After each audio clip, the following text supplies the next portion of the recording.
कल्पना कीजिए, एक ऐसी स्त्री जो पानी के नीचे रहती है, जिसके महल में सूरज की रोशनी नहीं पहुंचती, लेकिन मणियों की चमक से हर कोना जगमगाता है। जो प्रेम करती है, जानते हुए कि वो प्रेम कभी पूरा नहीं होगा। जो एक मरते हुए योद्धा को जिंदा करती है, बिना किसी से कहे, बिना किसी की तारीफ मांगे। और जब दुनिया उस योद्धा को याद करती है, उस स्त्री का नाम भी नहीं लेती। ये कहानी है उलूपी की, नागराज कौरव्य की पुत्री, नागलोक की राजकुमारी, अर्जुन की चौथी पत्नी। लेकिन दोस्तों, उलूपी के पास जो शक्ति थी, वो नागमणि जिसने मृत्यु को पलट दिया, वो शक्ति उलूपी की अपनी नहीं थी। वो शक्ति आई थी किसी और से, एक ऐसी देवी से जिनका जन्म खुद एक रहस्य है। कुछ कहते हैं वो भगवान शिव के मस्तिष्क से उत्पन्न हुई, कुछ कहते हैं वो शिव के उस विष से जन्मी जो समुद्र मंथन में निकला था। एक ऐसी देवी जिन्हें खुद उनकी मां ने ठुकराया, जिन्हें पति ने छोड़ दिया, जिन्हें देवताओं ने भी वो सम्मान नहीं दिया जिनकी वो हकदार थीं। फिर भी वो टूटी नहीं, क्योंकि उनके मन में था एक अटूट संकल्प। मैं खुद को साबित करूंगी और एक दिन पूरी दुनिया मुझे पूजेगी। ये हैं मां मनसा देवी, सर्पों की देवी, नागलोक की अधिष्ठात्री, वासुकी नाग की बहन, शिव की मानस पुत्री। वो शक्ति जिनके बिना उलूपी की कहानी अधूरी है, वो देवी जिनके बिना नागलोक की कोई भी कहानी पूरी नहीं होती। आज की इस यात्रा में आप जानेंगे उलूपी और मां मनसा देवी की वो कहानियां जो ग्रंथों में दबी रह गईं। ये उस नाग कन्या की गाथा है जिसने प्रेम किया पर दुनिया को कभी नहीं बताया। ये उस देवी की गाथा है जिसने जहर सहा पर हमें कभी नहीं छोड़ा। तो बने रहिए हमारे साथ।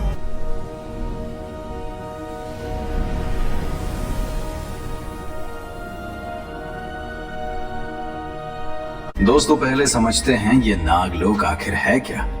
हमारे पुराणों में 3 लोकों का जिक्र है, स्वर्गलोक, मृत्युलोक और पाताल लोक। लेकिन पाताल लोक अकेला नहीं है, उसके अंदर हैं 7 अलग अलग लोक।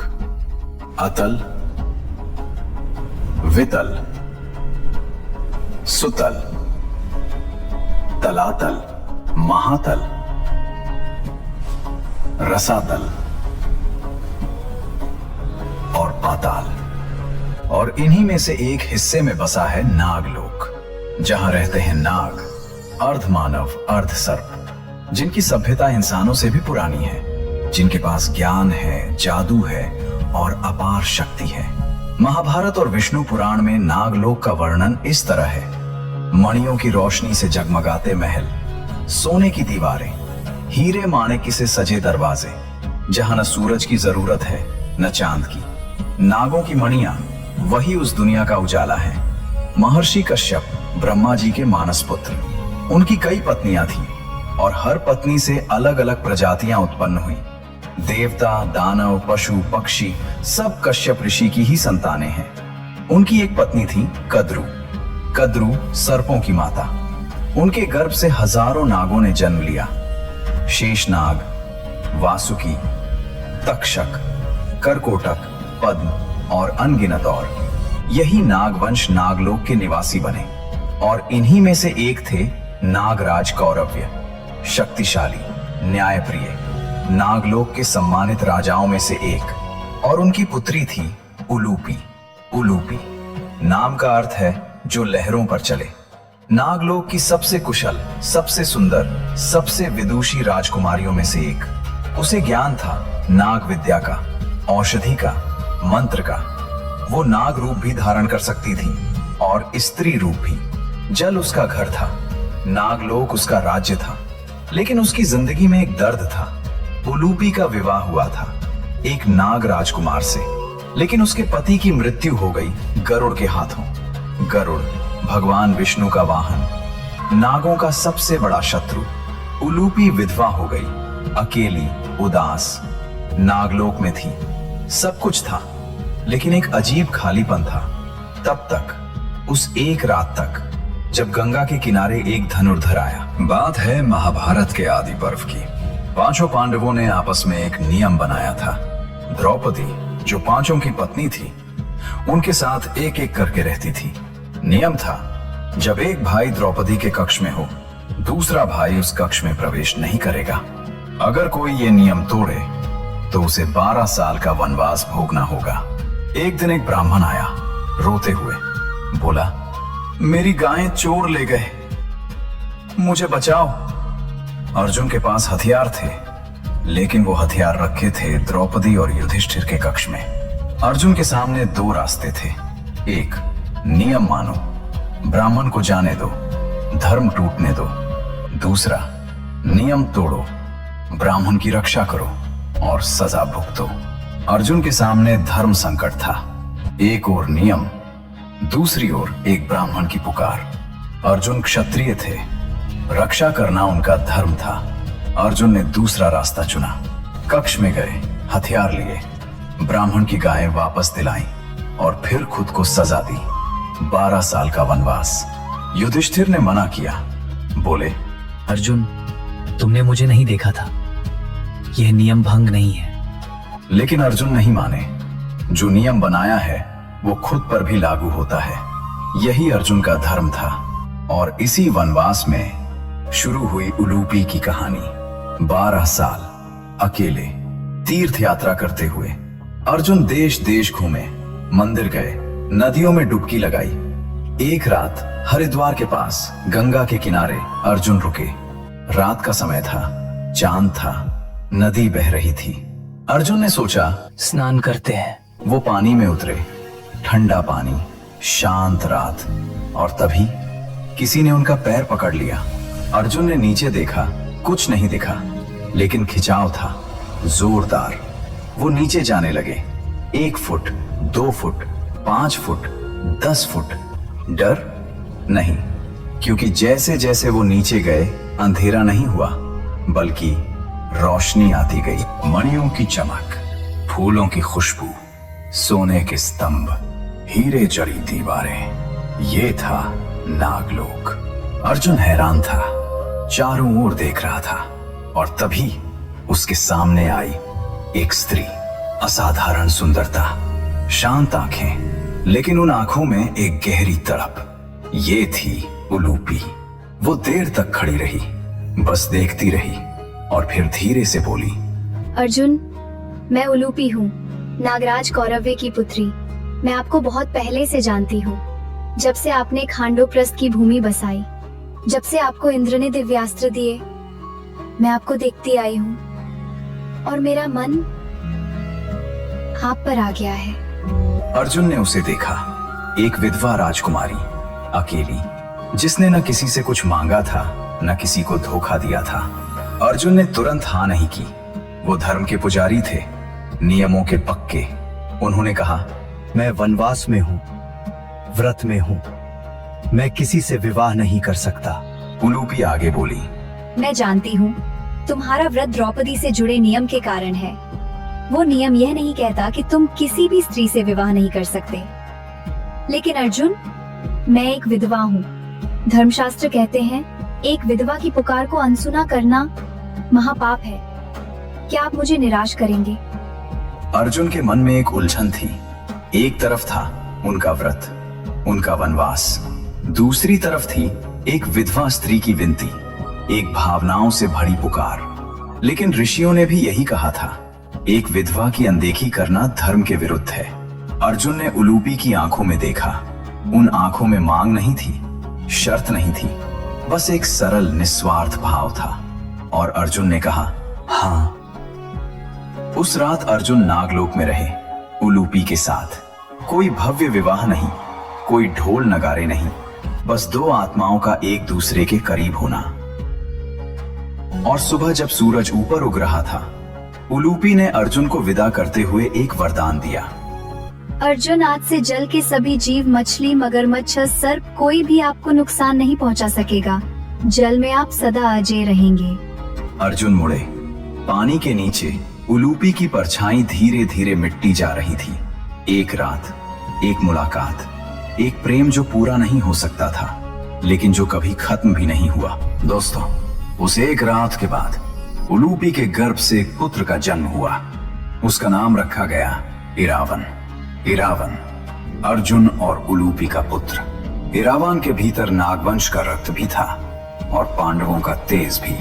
वो वीर था, निडर था, अपने पिता की तरह, जो नागलोक में पला, जिसमें पिता का वीरत्व था और मां का नागबल। जहां एक मां का सबसे बड़ा दर्द सामने आता है। वर्षों बीत गए, इरावान बड़ा हो गया, कुरुक्षेत्र का युद्ध शुरू हो गया। शंख ध्वनि हुई, धरती कांपी, करोड़ों सैनिक मैदान में उतरे और उनमें था इरावान, नाग कन्या उलूपी का पुत्र, पांडवों की तरफ से लड़ने वाला, अपने पिता अर्जुन के साथ रणभूमि में। इरावान वीर था। उसने अकेले कौरवों की सेना के बड़े बड़े योद्धाओं से लोहा लिया। रणभूमि में उसका तेज देखकर दुश्मन भी चौंकते थे। लेकिन युद्ध में सब कुछ हमेशा अच्छा नहीं होता और एक दिन इरावान वीर गति को प्राप्त हुआ। वो रणभूमि में शहीद हो गया। सोचिए, उलूपी ने क्या महसूस किया होगा। जिस पुरुष से उन्होंने प्रेम किया, उसका बेटा अब नहीं रहा। पहले अर्जुन उनसे दूर गया था, अब उनका पुत्र भी उनसे छिन गया। उलूपी सिर्फ प्रेमिका नहीं थी, वो मां भी थी, और मां का दर्द किसी दूसरे दर्द से बड़ा होता है। उलूपी टूट गई होंगी, लेकिन बिखरी नहीं।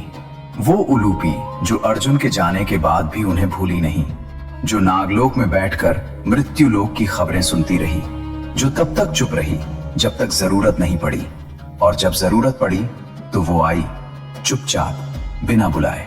महाभारत का युद्ध खत्म हो गया था। 18 दिन का वो महायुद्ध जिसने पूरे आर्यावर्त को बदल दिया।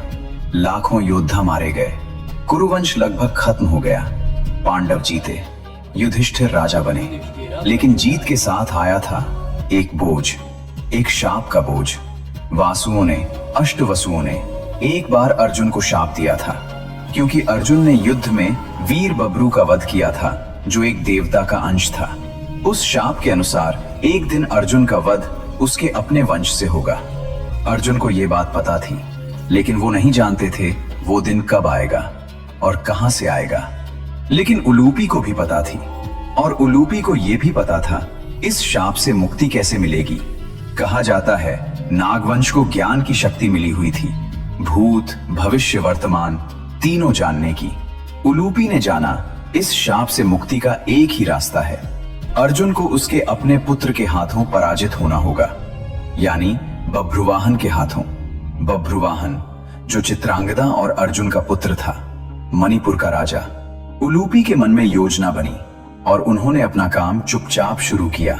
दोस्तों, अर्जुन की एक और पत्नी थी, चित्रांगदा, मणिपुर की राजकुमारी। अर्जुन वनवास के दौरान मणिपुर भी गए थे, वहां चित्रांगदा से विवाह हुआ। उनका एक पुत्र हुआ, बभ्रुवाहन। बभ्रुवाहन मणिपुर में ही पला बढ़ा, अपनी मां के पास। अर्जुन उसे बचपन में छोड़ गए थे। बभ्रुवाहन ने अपने पिता को देखा नहीं था, लेकिन सुना था उनकी वीरता के किस्से, उनके पराक्रम की बातें, और मन में था एक अजीब भाव, एक तरफ आदर, एक तरफ अनजानपन। और फिर वो दिन आया। महाभारत युद्ध के बाद युधिष्ठिर ने अश्वमेध यज्ञ करने का निर्णय लिया। अश्वमेध यज्ञ जिसमें एक घोड़ा छोड़ा जाता है। वो जहां जहां जाए वो राज्य या तो पांडवों का आधिपत्य स्वीकार करे या युद्ध करे। अर्जुन उस घोड़े की रक्षा के लिए निकले। घूमते घूमते वो पहुंचे मणिपुर, जहां उनका पुत्र बभ्रुवाहन राज करता था। बभ्रुवाहन ने अपने पिता को देखा। वो आगे बढ़ा, हाथ जोड़े, कहा, पिताजी, आपका स्वागत है। मणिपुर आपका राज्य है। धन्यवाद पुत्र, ये मिलन हृदय स्पर्शी है। उलूपी ने बभ्रुवाहन से पहले बताया था, तुम अर्जुन के पुत्र हो, क्षत्रिय हो, और एक क्षत्रिय का धर्म है युद्ध करना। अगर तुम अपने पिता से युद्ध नहीं करते तो तुम अपना धर्म भूल रहे हो। बभ्रुवाहन चौंका। उसने उलूपी को देखा जो उसकी विमाता थी। लेकिन ये मेरे पिता हैं। उलूपी ने कहा, इसीलिए युद्ध करो। असली पुत्र वही है जो पिता को परखे। अर्जुन योद्धा हैं, वो चाहते हैं कि उनका पुत्र भी वैसा ही हो। बभ्रुवाहन मान गया। युद्ध शुरू हुआ। पिता और पुत्र आमने सामने, दोनों के हाथों में धनुष, दोनों की आंखों में एक अजीब भाव। युद्ध शुरू हुआ। बाण चले, रथ टकराए। अर्जुन ने बभ्रुवाहन को देखा और मन ही मन सोचा, मेरा पुत्र सच में योद्धा है। बभ्रुवाहन ने पूरी ताकत लगाई। उसने अपने तरकश से एक विशेष बाण निकाला। मां चित्रांगदा ने उसे बताया था, ये बाण किसी भी कवच को भेद सकता है। उसने बाण को प्रत्यंचा पर चढ़ाया, छोड़ा। वो बाण हवा में गूंजा और सीधे जाकर लगा अर्जुन की छाती में। अर्जुन का रथ रुका, उनके हाथ से गांडीव छूट गया। वो धीरे धीरे झुके और फिर धरती पर गिर पड़े, मूर्छित, निस्पंद। सेना रुक गई, चारों तरफ सन्नाटा। बभ्रुवाहन ने देखा, उसके पिता जमीन पर थे, हिल नहीं रहे, सांस नहीं दिख रही। बभ्रुवाहन कांप गया। पिताजी, पिताजी! कोई जवाब नहीं। चित्रांगदा दौड़ी आई, रोने लगी। ये क्या किया तुमने? ये तुम्हारे पिता थे। बभ्रुवाहन टूट गया। उसने वो तीर चलाया था जो चलाना था, लेकिन नतीजा वो नहीं चाहता था। चारों तरफ रोना था, दर्द था, एक ऐसी खामोशी जो कुछ भी नहीं बोलती। और तभी पानी हिला और वहां से निकली उलूपी, शांत, दृढ़, बिना डरे। वो स्त्री जो बरसों से नागलोक में थी, जो जानती थी ये पल आएगा, जिसने इसीलिए बभ्रुवाहन को युद्ध के लिए कहा था, क्योंकि वो जानती थी उस वासुओं के शाप को पूरा होना जरूरी था। उलूपी ने बभ्रुवाहन को देखा।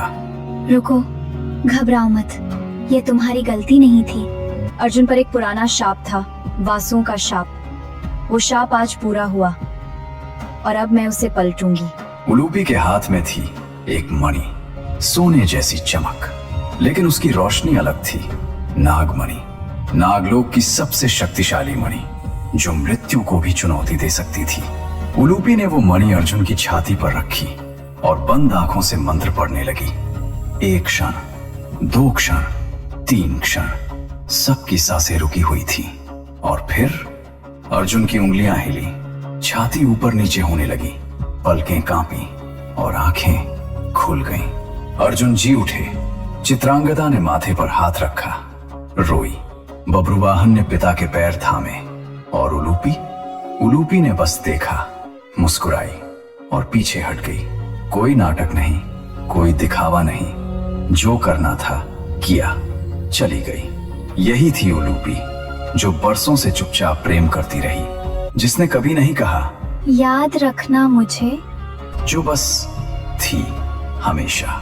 यही है उलूपी का असली स्वरूप। दोस्तों, अब बात करते हैं उस शक्ति की जिसके बिना ये पूरी कहानी अधूरी है। मां मनसा देवी, सर्पों की देवी, नागलोक की अधिष्ठात्री, जहर को अमृत में बदलने वाली, जिनके भक्त आज भी लाखों में हैं, जिनका मंदिर हरिद्वार की शिवालिक पहाड़ियों पर है, जिनके दरबार में हर साल करोड़ों लोग आते हैं। लेकिन मां मनसा देवी हैं कौन, कहां से आई और उनकी जिंदगी कैसी थी?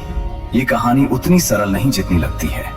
देवी भागवत पुराण और मनसा मंगल काव्य, दोनों में मां मनसा देवी की कहानी मिलती है। एक मान्यता के अनुसार महर्षि कश्यप और उनकी पत्नी कद्रु की पुत्री हैं मां मनसा, यानी वो नाग वंश से हैं, वासुकी की बहन। लेकिन एक और गहरी कथा है। जब समुद्र मंथन हुआ और हलाहल विष निकला और भगवान शिव ने वो विष पिया, तो उस विष की जलन से शिव जी का पूरा शरीर जल रहा था। उस पीड़ा में शिव के मानस से एक शक्ति उत्पन्न हुई, एक कन्या जो जहर को जानती थी, जो विष को समझती थी, जो नागों की भाषा बोलती थी। उस कन्या ने शिव जी के शरीर का सारा विष खींच लिया, उन्हें राहत दी और शिव जी ने कहा, यह मेरी मानस पुत्री है। मस्तक यानी मन से उत्पन्न होने के कारण नाम पड़ा मानसा, मां मनसा देवी। लेकिन दोस्तों, मां मनसा देवी की जिंदगी बहुत कठिन थी। ये जानकर आप चौंकेंगे, जो देवी आज लाखों लोगों की पूजा पाती हैं, उन्हें खुद बहुत संघर्ष करना पड़ा। एक दिन भगवान शिव मां मनसा को कैलाश ले गए।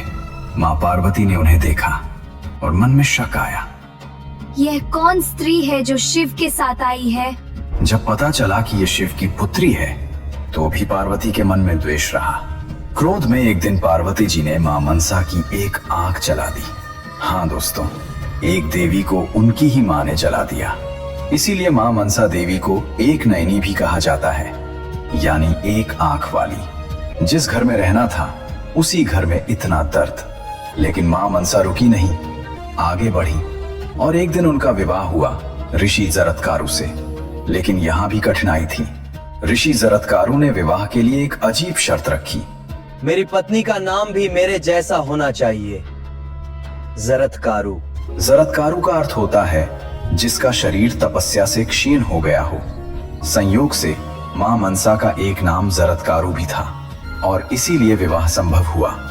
लेकिन ऋषि जरत्कारु बहुत कठोर स्वभाव के थे। एक दिन की बात है, ऋषि जरत्कारु सो रहे थे। संध्या का समय था, पूजा का समय निकला जा रहा था। मां मनसा ने सोचा, धर्म की रक्षा के लिए उन्हें जगाना जरूरी है। उन्होंने ऋषि को धीरे से जगाया, बस इतनी सी बात। और ऋषि जरत्कारु इतने क्रोधित हुए कि उन्होंने मां मनसा को त्याग दिया और वन चले गए। दोस्तों, उस समय मां मनसा गर्भवती थी।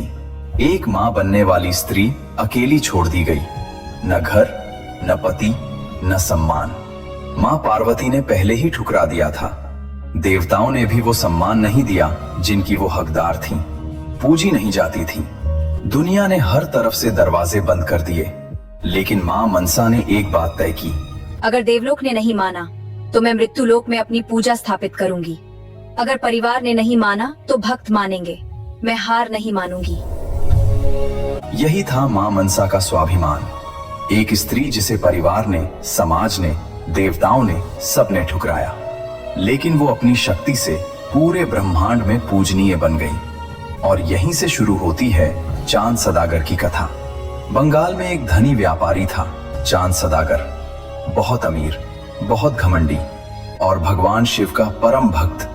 उसने ठान लिया था वो सिर्फ शिव की पूजा करेगा, किसी और देवी देवता की नहीं। मां मनसा देवी ने उसे कई बार इशारा दिया, सपने में आई, उनके भक्तों ने समझाया, लेकिन चांद सदागर ने हर बार मना कर दिया।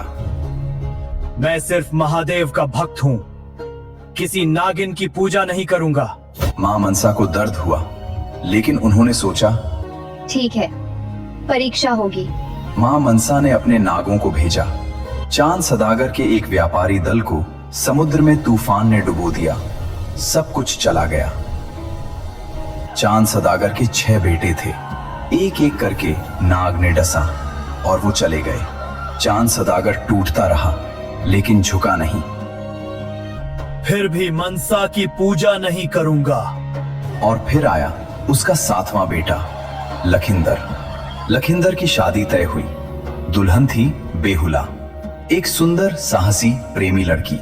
शादी से पहले जब ज्योतिषियों ने देखा, बोले, लखिंदर की शादी की रात खतरे में है। चांद सदागर ने एक लोहे का कमरा बनवाया। हर दरार बंद, हर छेद बंद, कोई नाग प्रवेश न कर सके। शादी हुई। लखिंदर और बेहुला नए कमरे में गए। रात हुई और तभी एक सूक्ष्म दरार से मां मनसा के एक नाग ने प्रवेश किया। लखिंदर को डसा और लखिंदर मर गया। बेहुला रोई, लेकिन रोते रोते एक बात तय कर ली, मैं हार नहीं मानूंगी। उसने अपने पति की लाश एक केले के तने की नाव पर रखी और नदी में उतर गई। अकेली महीनों बही। कभी भूख लगी, कभी प्यास, कभी डर, लेकिन वो रुकी नहीं। लोगों ने उसे देखा, कुछ ने मदद की, कुछ ने रोका, लेकिन वो आगे बढ़ती रही। अब आप सोच रहे होंगे, बेहुला सीधे मां मनसा देवी के पास क्यों नहीं गई? उन्हीं ने तो लखिंदर के प्राण लिए थे। लेकिन दोस्तों, बेहुला चतुर थी। वो जानती थी मां मनसा और उसके ससुर चांद सदागर के बीच सालों से दुश्मनी थी। चांद सदागर का घमंड अभी टूटा नहीं था। अगर वो सीधे मां मनसा के पास जाती तो मां मनसा कहती, पहले तुम्हारे ससुर झुके, तब बात होगी। और न्याय वहीं रुक जाता। इसीलिए बेहुला ने एक और रास्ता चुना। वो सीधे स्वर्गलोक गई, जहां इंद्र थे, जहां शिव थे, जहां सारे बड़े देवता थे। वहां उसने देवताओं के सामने नृत्य किया। ऐसा नृत्य जिसमें दर्द था, प्रेम था, हठ था। देवता मुग्ध हो गए। उन्होंने बेहुला की पूरी कहानी सुनी। महीनों लाश के साथ बही, अकेली, बिना रुके, सिर्फ प्रेम के लिए। देवताओं का दिल पिघल गया। बोले, मांगो जो चाहो। बेहुला ने कहा। मुझे मेरे पति की जिंदगी चाहिए, और सिर्फ मेरे पति की नहीं, चांद सदागर के 7 पुत्रों की जिंदगी चाहिए। देवताओं ने एक दूसरे को देखा। फिर उन्होंने मां मनसा देवी को बुलाया और कहा, मनसा देवी, स्त्री ने जो त्याग किया है इसका न्याय होना चाहिए। लखिंदर और चांद सदागर के 7 पुत्रों को जीवित करो। अब मां मनसा के सामने पूरा स्वर्ग था। इंद्र थे, शिव थे, सारे देवता गवाह थे। ये सिर्फ मांगने की बात नहीं थी, ये स्वर्ग की सभा में न्याय था। मां मनसा मना नहीं कर सकती थी, लेकिन दोस्तों, मां मनसा ने मना करना चाहा भी नहीं, क्योंकि बेहुला को देखकर उनकी अपनी कहानी याद आ गई। वो भी तो ऐसे ही ठुकराई गई थी, वो भी तो अकेली लड़ी थी, वो भी तो हार नहीं मानी थी। मां मनसा की आंखें भर आईं। उन्होंने कहा, लखिंदर जिएगा, और सिर्फ लखिंदर नहीं, चांद सदागर के 7 पुत्र जिएंगे। और वो जी उठे, 7। स्वर्ग की सभा में सबके सामने ये न्याय हुआ। अब पूरी दुनिया जान गई बेहुला सती है, और मां मनसा देवी एक शक्तिशाली पूजनीय देवी है। चांद सदागर के घर में उत्सव हो गया, और चांद सदागर, जो कभी झुकने को तैयार नहीं था, आज उसने मां मनसा देवी के सामने घुटने टेके। माँ, मैंने गलती की, आप मेरी देवी हैं। और मां मनसा देवी ने चांद सदागर को आशीर्वाद दिया, दुश्मन को भी माफ कर दिया। यही है मां मनसा। वो दंड देती हैं, लेकिन नाश नहीं करती। वो जहर देती हैं, और अमृत भी वही देती हैं। दोस्तों, अब वो सवाल जो आप सोच रहे होंगे, उलूपी और मां मनसा देवी का क्या रिश्ता है? ये रिश्ता बहुत गहरा है। एक कथा के अनुसार मां मनसा देवी नागराज वासुकी की बहन है, और वासुकी उसी नागलोक के राजाओं में से एक हैं जहां उलूपी रहती थी। यानी मां मनसा और उलूपी एक ही नागलोक परिवार का हिस्सा है। मां मनसा सर्पों और नागों की अधिष्ठात्री देवी, यानी हर नाग कन्या उन्हीं की शक्ति के अधीन है। उलूपी की वो नागमणि जिससे अर्जुन जीवित हुआ, वो शक्ति मां मनसा की ही देन थी। जो ज्ञान उलूपी के पास था, वो नागलोक का ज्ञान था, और नागलोक का ज्ञान मां मनसा ने ही दिया था। दोस्तों, इस पूरी कहानी में एक बात बार बार दिखती है। उलूपी ने प्रेम किया बिना शर्त के।